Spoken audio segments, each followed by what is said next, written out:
हार कहियो ने बेटा हमरा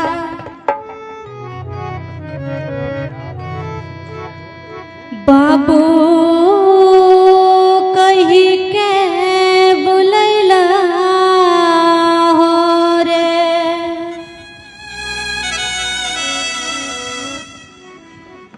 बाबू कही के बुलैला हो रे।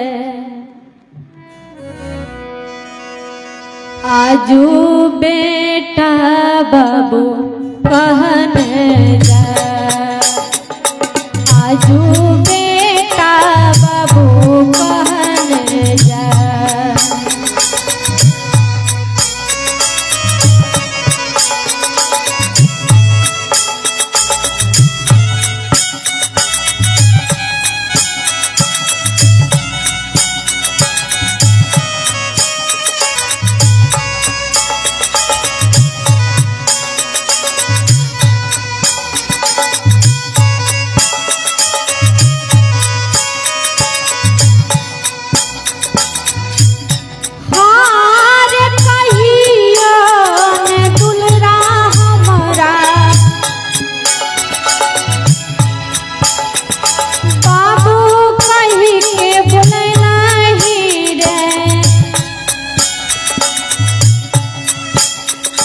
बाबू कही के बुलैला हे।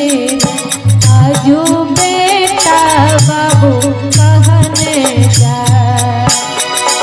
आजू बेटा बाबू कहने जा।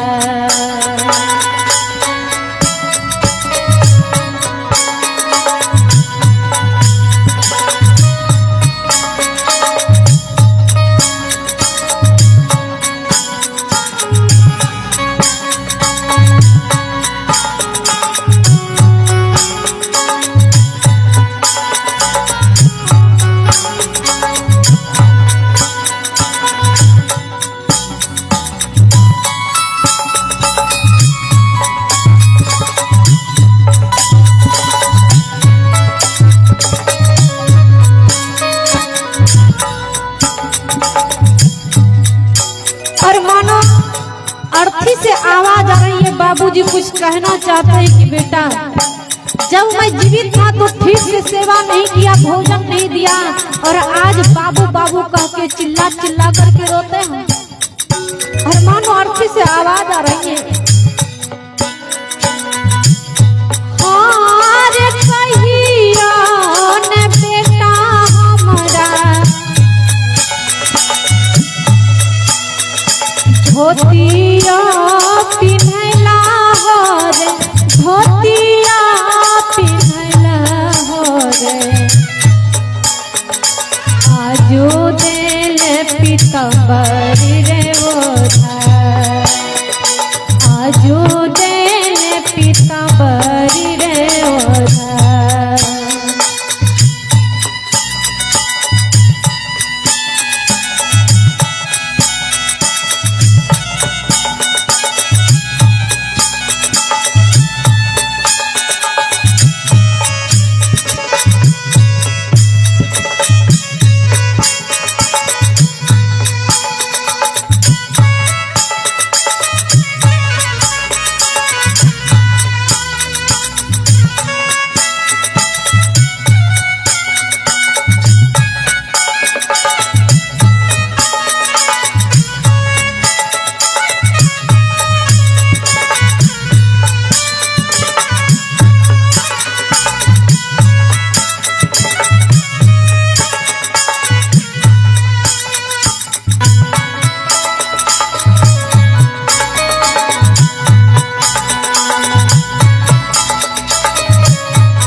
और बाबूजी बहुत लोग ऐसा करते हैं कि जब बाबूजी जीवित रहते हैं तो ठीक से भोजन नहीं देते, और जब मरने का समय आता है ना तो रसगुल्ला लेकर के आते हैं और जबरदस्ती खिलाना चाहते हैं कि थोड़ा सा बाबूजी खा लो।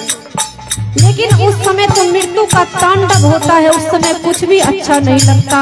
और उस समय बेटा बेटी आते हैं रसगुल्ला खिलाने, और उसी कड़ी में बाबूजी की आत्मा से मानो आवाज आ रही है कि रे बेटा, जब वह जीवित था तो ठीक से भोजन भी नहीं दिया, और आज मरने के समय में तू रसगुल्ला खिला रहा है। और मरने के बाद दुनिया पूरी का भोज करते हैं, रसगुल्ला का भोज करते हैं। वही मानो बाबूजी कहना चाहते हैं कि बेटा, अगर जीवित मैं था तो रोटी भी ठीक से खिला देता, उसी में मेरी आत्मा तृप्त हो जाती, लेकिन आज मरने के समय में रसगुल्ला खिलाने आए हो। आइए, ये हमारी सुधीर जी की माता जी की ओर से 100 रुपये का दान आया है। तो ये माँ के चरणों मेरे ओर से शाह बंदगी, सदगुरु से मंगल कामना है।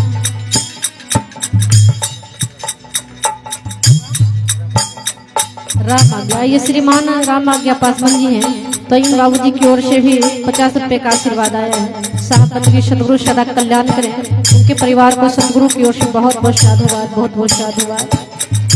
और मानो बाबूजी कहना चाहते हैं कि बेटा, ठीक से जीवित में भोजन नहीं दिए, और जब मरने का समय आया तो रसगुल्ला खिला रहा है। इसीलिए कहा गया है, हारे कहियो ने बेटा हमारा रोटिया खिलैला रे,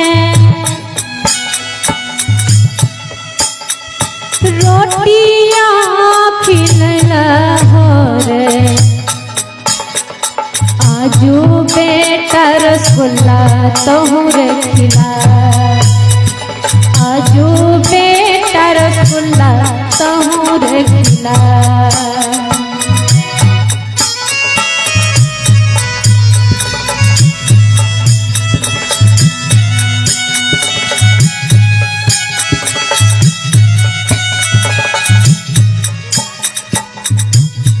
आइए, ये श्रीमान राजेश पासवान जी की ओर से 50 रुपये का दान आया है। बहुत बहुत साधुवाद, भगवान से मंगल कामना, सदगुरु सदा कल्याण करें।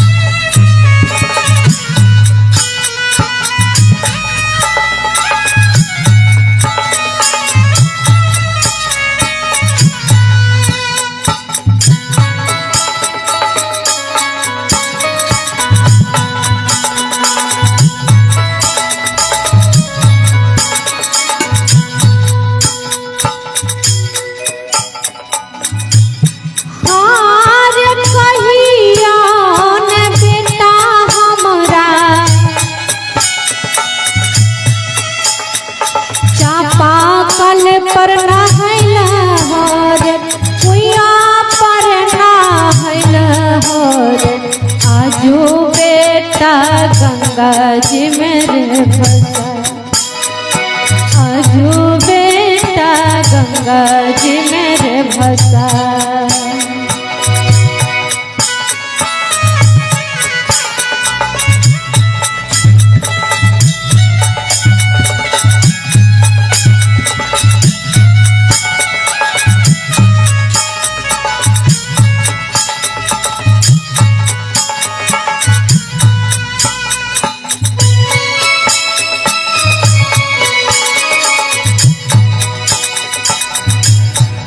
और मैया जी, जब माता पिता बूढ़े हो जाते हैं ना, और जब ठंडी की महीना आती है तो उस ठंड में बहुत माता पिता कपाते रहते हैं, थरथराते रहते हैं। लेकिन बेटा बहू आग जोर करके थोड़ा सा उनके सामने नहीं रखते हैं, लेकिन जब मर जाते हैं तो 2 मन 4 मन लकड़ी लेकर के जाते हैं जलाने। तो उसी समय भानु बाबूजी कहना चाहते हैं कि बेटे, हारे कहियो ने बेटा हमारा अगिया तपैला हरे, अगिया तपैला हरे, आजू देले आगी मेरे जला, आजू देले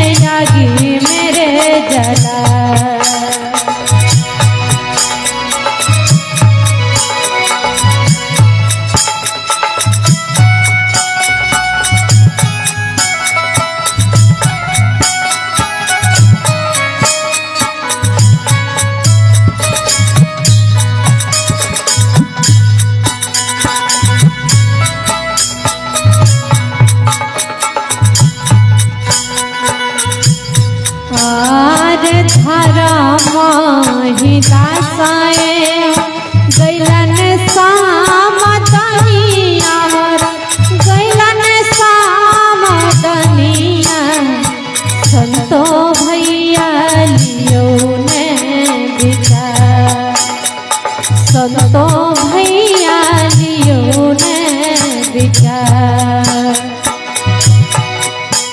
अहो रामा धारा दासाए हो गैलन सामदानिया हो रामा गैलन सामदानिया सतो भैया लियो ने विचार सतो भैया लियो ने विचार हारला मारो कटेला से बा पूरी नाही आई बैबा पूरी नाही आई बै फेरू में मानो सया बता फेरू में मानो सया बता फेरू में मानो सया बता फेरू में मानो सया बता।